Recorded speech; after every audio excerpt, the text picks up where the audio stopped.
What's up, guys? This is Dr. Kyle coming at you with this week's movement tip of the week. This week we're going to talk about an extension of last week's movement tip, which Dr. Zev and I did, covering ankle mobility as well as some calf and gastrocsoleus tension.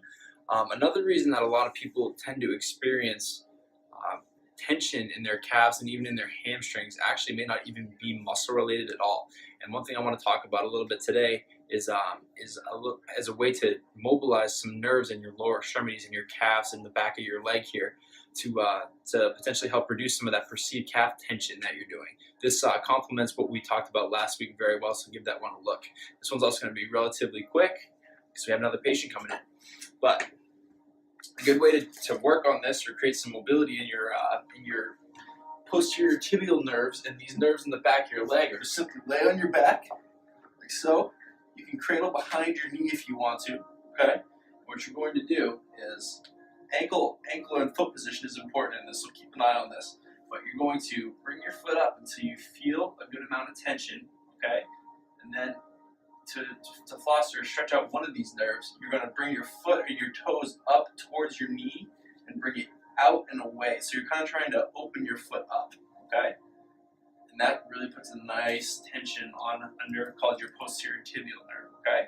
And you can do that for about 10 to 15 repetitions, okay? So just like this, just teaching these nerves to glide through the tissues a little bit better, okay? So this is for the posterior tibial nerve. And then the second one you can do is actually kicking your foot down and away like this, okay?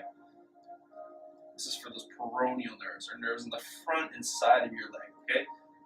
This nerve is very, very commonly sensitized when you have a traumatic ankle sprain or something going on the outside part of your ankle. While this first one here is very, very good for injuries, including plantar fasciitis and heel pain on the bottom of the foot. So this will also help increase the amount of pliability that you're feeling or perceiving in the back of your leg, okay? So if you have any aches and pains in the lower extremities or anything going on in your ankles, this could be worth a shot just to help teach those nerves how to glide through those tissues a little bit better and keep you moving nice and strong. Thank you guys. Have an awesome week. This is Evan Myers at Chiropractic and Acupuncture, tying in today's discussion with Dr. Nagel's self-nerve flossing. I just want to talk a little bit more about that. Nerve flossing is meant to help correct nerve tension, and that's when the nerves in our body can become stuck in their tunnels. It's easiest to imagine a nerve as a piece of floss that's supposed to glide back and forth as you move your body from one direction to another. So if I were to bend my wrist and open my arm this way, I would traction the median nerve, where if I took some slack out of that, shortened the nerve, and brought my neck to the side, it would pull it back up towards my spine. Now, a lot of peripheral nerve entrapments or sciatic-related symptoms are due to chronic nerve tension. And it can occur in a lot of different ways, whether it's cumulative tissue injuries, such as hitting the pavement too much without properly lengthening out those tissues. Adolescents can undergo it when they go through the growth spurts. I mean, it's fairly common. There are good screening tools to look for to figure out whether or not nerve tension is your problem. First one, if you can't do a straight leg raise anywhere near 90 degrees, I'm a little on the tight end, but you should be able to easily get to this level. If you're way down here and you feel pulling, that's not your hamstring. There's no way it could be your hamstring. But a good way to check is if you bring it up and you feel a little tension, first of all, it's in your calf, it's not your hamstring. There's no way. Furthermore, if you dorsiflex the ankle, which is to bring the ankle up, flex up, that will tension the nerve. And if you start to feel a little bit of pain on the outside of the knee or the back of the calf, that is an increase of what you were feeling when you thought you were having that hamstring stretch. It's not a hamstring, it's a nerve. And it's a very easy thing to fix. We regularly will see a 9, 10, 11-year-old come in and they have about 20 or 30 degrees of active straight leg raise. That's inappropriate because that's going to limit your body's ability to perform any general active flexion of the hip without creating pain.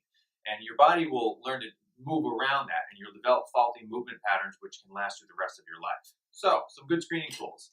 You can have your child stand up and have them try to bend forward and touch their toes. If they can't hip hinge and their butt doesn't go back, and they can't bend forward and get some good movement, that's a first warning sign. If their hips generally are still, and you see them bend from the spine, but their pelvis isn't also rotating, that's your first warning sign. That means that they're not able to move this far because a nerve will not allow it to be stretched. Your body will keep muscle tension to try to hold that in place so that you don't create any nerve trauma. Another good test, that active straight leg raise. You can have your child or you yourself can try to raise that leg up. If you're not able to get anywhere close to about 70 degrees, 80 degrees, somewhere in there, if you're way down here and you're feeling pulling, often it's on the outside of the back of the thigh or deep in the calf, and you can make it worse by bending that ankle up, it's a good sign that nerve entrapment or nerve tension is one of the big issues that's creating your leg pain. Now, upper extremity usually manifests in more of a typical carpal tunnel manifestation. Some people think it's a tennis elbow or a golfer's elbow, but you can't find it. Or you can make it worse by doing one of the standard nerve slider techniques. Median nerve bringing the arm back, radial nerve bringing the arm down this way, and ulnar nerve doing more of a beach muscle lengthening action. Check those out, see if you find these to be effective. If you do have nerve tension, you can try the self-flossing techniques that Dr. Nagel discussed, but often it's a very quick fix that you can see from an active release certified provider such as Dr. Nagel or myself. Usually it's very quickly, there's obvious improvement, so give it a chance. Have a great day, everyone.